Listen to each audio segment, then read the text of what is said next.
Okay, I decided to do sharp force injuries. So you've got a couple different kinds of those.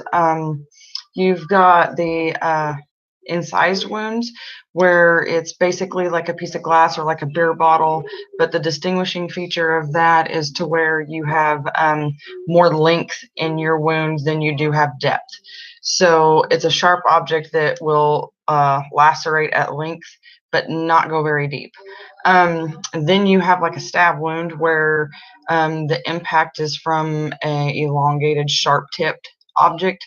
So that goes in, and the depth of the wound is greatly more than the length is. Then you have like a puncture wound, which is basically the same as what you would do a stab wound with. It's basically along the same lines, referring to each other. Then you have a chopping wound.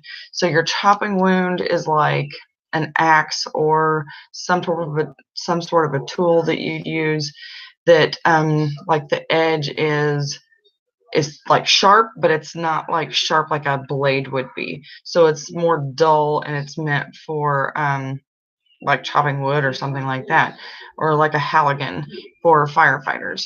But what creates the trauma is when you have like a traumatic amount of force yielded behind that um, object. So the main things that you want to be considerate of that can cause implications to the patient are like on the chopping factor, if you have a lot of force behind it, then you may have like bone involved in it, injury to probably some of your organs, which could also be in the same factor of your puncture wounds or your stab wounds. And the thing you have to worry about those is infection, because the wound goes so deep, and more times than not, it's creating a pathway for germs to get deep into the tissue. So for treatment and things, you want to see if maybe there's involvement in organs or bones or anything like that, to see what you would need to do in that case. Otherwise, you want to treat probably anaphylactically with or prophylactically with antibiotics, just in case you run across infections and things like that. Educate your patient on what to watch around the wound site for like redness, drainage, things of that matter.